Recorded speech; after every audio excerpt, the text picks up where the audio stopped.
All right, let me talk about Children of the Zodiac, or, well, kind of talk about Children of the Zodiac. This is the final story in the Many Inventions collection of short stories by Rudyard Kipling, published in 1893.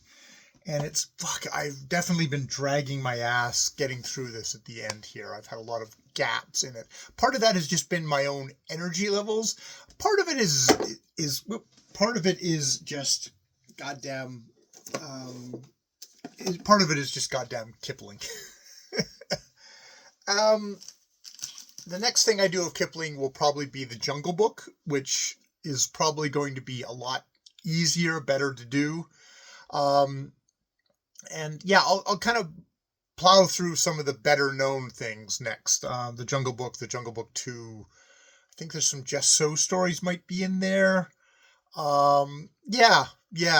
But I'll have to decide, I think I'm going to read those out loud. There might be some nonfiction stuff I might just try and reading to myself at some point. Kipling has just been not he's been a trial. He is not somebody that I think you read, at least that I find that I can read with just easy enjoyment.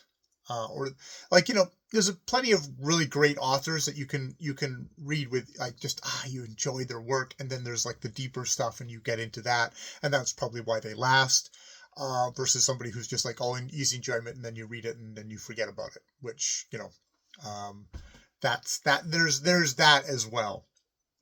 So yeah, I've just started the Children of the Zodiac, which I wonder, it's funny, doing this in ebook, and this is the collected works of Kipling, so I have no idea how long the story is going to be. It feels like it's not going to be that long of a story. It is metaphorical. There are indeed personifications of the children of the Zodiac, and human beings are coming to them, and they're gods, and they just do not understand what the gods are going on about when they laugh, when they cry, when they're in love, until Leo and the girl fall in love, and suddenly they kind of have a thing of that, and especially the girl, because this is Kipling, says we have to learn about the human beings. We have to learn about all this stuff about death, what all this means to them.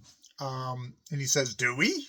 He's like, why? Kind of that blustery male kind of thing, which, Kipling is definitely going to be keeping things gendered. I mean, it's a story where you have personifications of the Zodiac. So there is that. So this will be the final story in Kipling, and I think I'm going to take a break from Kipling and find somebody else to read. So I should this is also just a note to myself of have a look around, see what I've downloaded recently, find something that is not I think it being a collection of short stories is also difficult. I always find short stories difficult that way of you're always starting over every short story, which, it's an art form in itself, but that muscle of starting over again can also be tiring. Though boy, for Kipling, if you got onto a sucky story, then you just have one full-length novel of suck. Something to think about. So yeah. I don't think I'm going on to the Jungle Book next, even though the Jungle Book would be, they're short stories again, but they're more kind of closely, kind of thematically, there's a through line through them of it being one larger story. That's my thing. I've actually been introduced to Mowgli in a story already in this collection, in The Rook, where he is definitely a noble savage, that kind of an idea, which, makes sense for someone coming from Kipling's perspective of a colonial Englishman who doesn't really have a lot of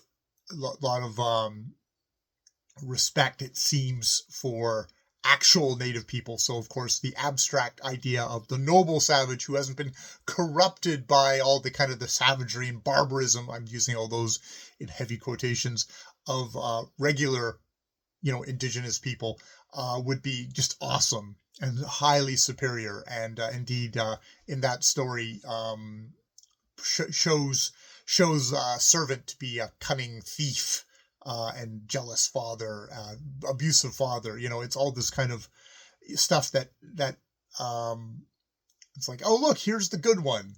And he's good because he isn't a part of any of the native indigenous cultures that the British are presuming to take over and rule because it's for their own good. Again, this is why I find Kipling not to be a relaxing read at all. All right, I'm going to leave it there. More videos later.